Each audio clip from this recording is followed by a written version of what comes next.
지난 한 주간 동안도 하나님의 은혜로 살아오셨습니까? 고백하는 복된 시간 먼저 되기를 주님의 이름으로 축원합니다.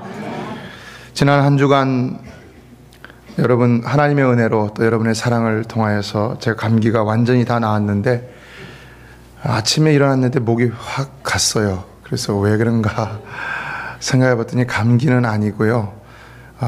방이 추워서 제 방이 좀 춥거든요. 그래서 히터를 틀어놓고 잤는데 그것 때문에 목이 이렇게 간 것 같습니다. 그래서 먼저 양해를 구하고요.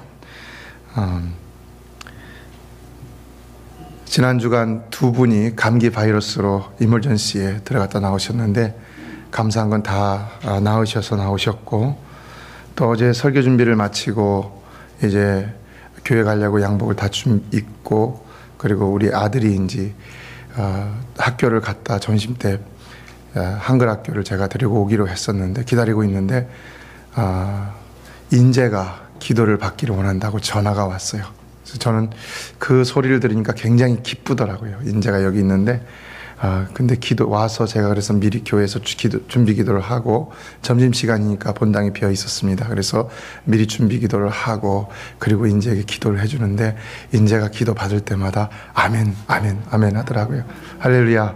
아멘. 예, 그리고 기도가 끝났는데, 목사님 감사합니다. 그러더니 막 웃으면서 씩씩하게, 우리 여기 인재 지금 앉아 있는데 너무 마음이 평온하고, 또 어제 기도 마치고 식당에 나가서 또 막 봉사하고 이렇게 하는 모습을 보면서 참 하나님 앞에 다시 한번 감사를 드렸습니다. 제가 이 말씀을 드리는 것은 여러분 누구를 위한 기도든지 간에 기도를 중단하지 마시기 바랍니다. 여러분 우리가 기도를 중단하지 않고 계속할 때에 그 기도 끝에서 반드시 응답을 만나게 될 줄로 믿습니다. 지난 금요일에 또 파이어 인스펙션이 나온다고 여러분에게 광고를 드렸죠. 그래서 1시간 동안 파이어 인스펙터 2명이 나와서 검사를 하게 돼 있었는데 그냥 15분 만에 왔다 갔다 하더니 끝나버렸습니다. 예, 할렐루야. 원래 인스펙터 한 명당 128불씩 지불을 해야 되는데 한 푼도 안 냈습니다. 그 이유는 이미 저희 교회가 한 달 전에 파이어 알람 패널을 달면서 인스펙션을 끝내버렸기 때문입니다. 저는 이번에 인스펙터들이 나와서 서로 하는 말을 들어보면서 왜 이 사람들이 안 나와도 되는 인스펙션을 나왔는가 하는 이런 의문을 가졌습니다. 사실 한 달 전에 그 파이어 마셜 캡틴으로부터 정식 공문과 같은 2 페이퍼를 받았을 적에는 상당히 두려운 마음이 있었습니다. 왜냐하면 지난번에도 파이어 마샬이 와갖고 저희 건물 인스펙션을 받게 했잖아요. 그래서 이번에도 그 파이어 마샬이 우리를 어떤 공경에 빠뜨리고자 이렇게 하는 것이 아닌가라는 그런 염려가 있어서 굉장히 기도도 많이 했고 또 준비도 많이 나름대로 했었습니다. 그래서 나오지 않아도 되는 사람들까지 다 불러다가 파이어 엔지니어 알람 엔지니어도 오시라고 했고 또 스프링클러 컴퍼니에서도 오시라고 그래갖고 그 사람들이 와보니까 왜 이렇게 많이 나왔냐고 그러더라고요. 그 정도로 우리가 정말 두려운 마음으로 준비를 많이 했었는데 근데 막상 그들이 나오니까 사실 아무것도 아니더라고요. 백인 한 분하고 흑인 한 분이 오셨는데요. 얼마나 마음씨들이 좋으신지 제가 다른 곳으로 피하려고 하다가 그분들 얼굴 보고는 그냥 그 자리에 있었습니다. 그런데 이분들이 하는 말을 들어보니까 왜 하지 않아도 되는 인스펙션을 해야 되는가 하면서 막 본부로 전화를 하더라고요. 그래서 저는 저분들이 하지 않아도 되는 인스펙션을 나와서 왜 우리를 이렇게 실망시켜 주는 것인가. 그래서 곰곰이 생각해 보니까요, 하나님이 우리에게 더 기도하라고, 한 달 더 기도하라고. 여러분 한 달 전에 우리 재정의 문제가 해결됐다고 하니까 우리 기도줄 놨잖아요. 그러니까 하나님 또 기도하라고. 하나님은 자꾸 우리에게 기도하라고 하시는 줄 믿습니다.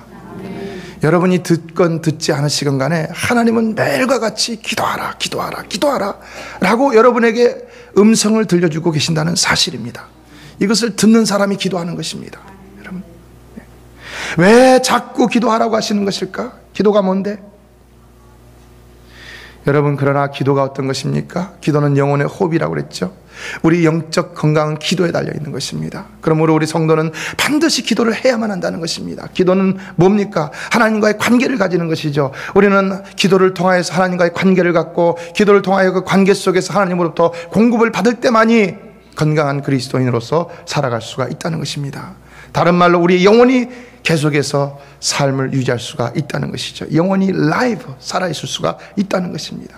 또한 그렇게 함으로 인해서 우리 삶이 하나님이 주시는 모든 축복들을 받아 누릴 수가 있는 것이고, 주신 축복을 하나도 잃지 않고 지킬 수가 있다는 것입니다. 그리고 우리의 신앙이, 믿음이 점점 더 성장해 나갈 수가 있다는 것이 무엇보다도 중요한 사실이라는 것입니다.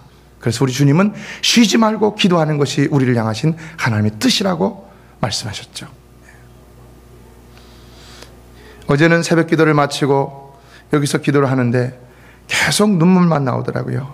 이상하게도 그럴 때가 가끔 있어요. 근데 어제는 좀 심했어요. 처음에는 제 삶을 돌아보면서 하나님 앞에 뉘우치면서 여러 가지를 돌아보면서 기도를 하기 시작했는데요, 나중에는 막 감사만 막 쏟아져 나오는데 입이 열리지 않고 막 눈에서 눈물만 쏟아지는 거예요. 하나님께서 왜 나에게 이렇게 은혜를 많이 주셨는가? 하나님을 기억하니까요, 하나님의 은혜가 깨달아지고요, 하나님의 은혜가 깨달아지니까요, 내가 굳이 하려고 하지 않더라도 내 입술에서, 아니 내 몸에서 감사가 막 쏟아져 나오더라는 것입니다. 여러분, 하나님을 기억하시기 바랍니다. 하나님을 생각하시기 바랍니다. 하나님을 잊지 않는 성도가 되시길 바랍니다. 그러면 늘 그 은혜 속에 살아가게 될 줄로 믿습니다. 어제 새벽 때도 말씀드렸지만은 찬송가 423장을 보면 나의 믿음 약할 때 주 날 붙드네 라는 게 3절에서 구원받은 사람은 항상 붙드네. 할렐루야. 보세요. 구원받은 사람입니다. 그런데 언제 붙든다고요? 항상 붙듭니다.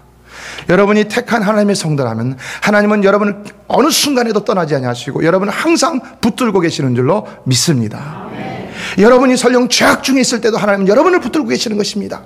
여러분이 설령 징계 중에 있을 때라도 하나님은 여러분을 붙들고 계신다는 것입니다. 너무 기가 막히지 않아요? 하나님은 어느 한순간이라도 우리를 결코 놓는 법이 없으시다는 것입니다.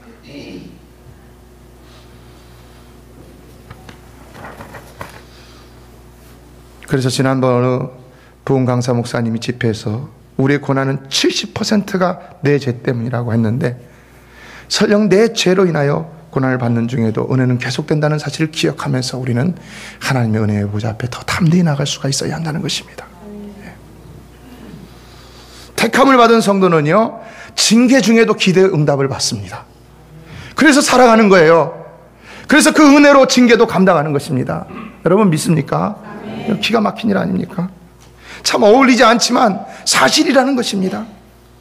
그래서 시편 37편 24절을 보면 저는 넘어지나 아주 엎드러지지 아니함은 여호와께서 손으로 붙드심이라고 했습니다. 하나님이 항상 우리를 붙들고 계시는 거예요. 우리가 하나님을 붙드는 것이 아니라, 물론 붙들어야죠. 그러나 우리가 놓더라도 하나님이 우리를 붙들고 계시기 때문에 우리는 절대로 엎드러지지 않는다는 것입니다. 설령 돌에 걸려 넘어질 수 있지만은, 우리가 넘어질 때는 어떻게 되는 것입니까? 우리 주님께 행행해갖고 다니는 거죠. 우리 주님이 우리 발 땅에서 떨어져갖고 이렇게 들고 다니시는 것입니다. 발자국이야도 우리 주님이 우리가 어려울 때는 업고 다니신다는 그런 교훈을 주고 있죠. 놀라운 하나님의 은혜인 것입니다.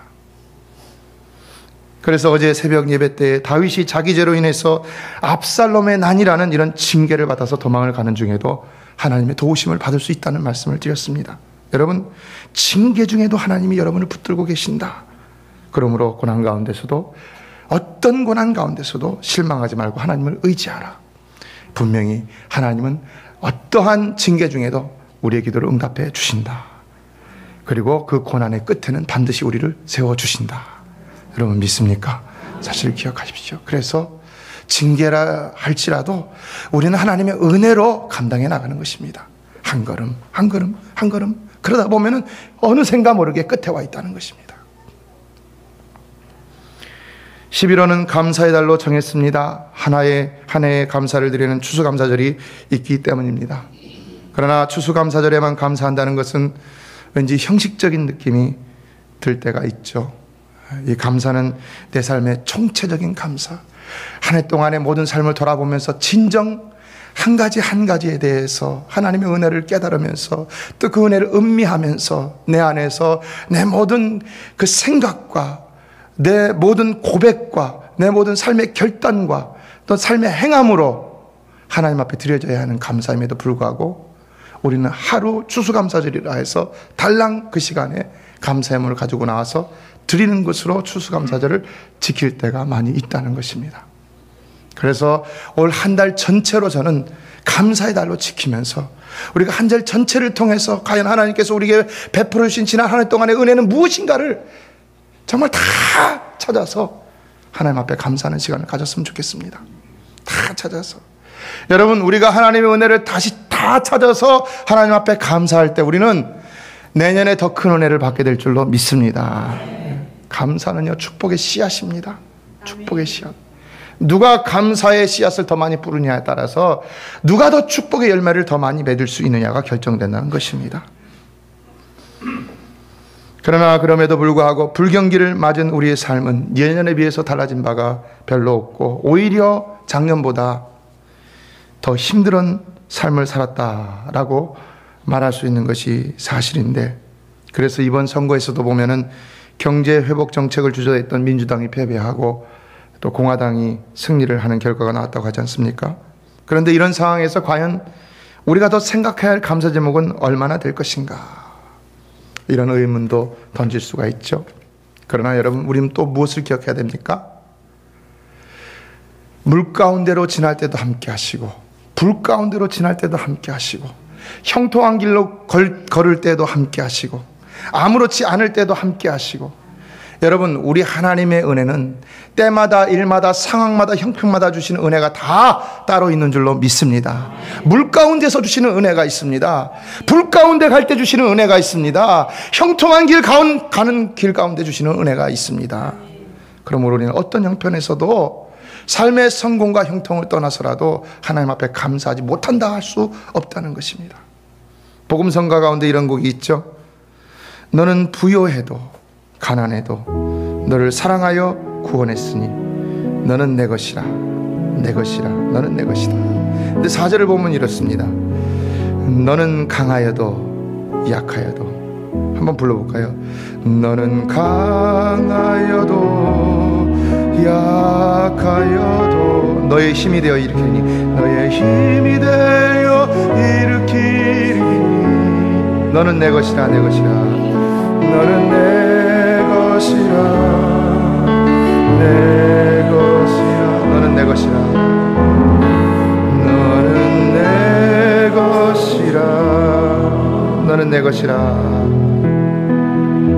너는 내 것이라, 너는 내 것이라. 여러분은 하나님의 것인 것을 믿습니까? 내가 하나님의 소유됐다는 것이 얼마나 축복입니까?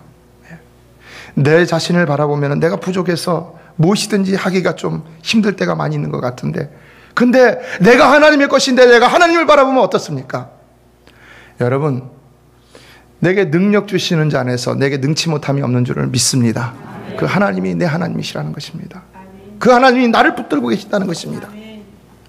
어제는 기도를 마치고 사무실에 들어왔는데 지난번에 유장희 집사님 봉헌송으로 불렀던 하나님의 은혜, 이 찬양이 입에서 막 저절로 나오더라고요. 눈물 범벅이 돼갖고 나오는데, 나를 지으신 이가 하나님, 나를 부르신 이가 하나님, 나를 보내신 이도 하나님. 우리가 한번 불러볼까요?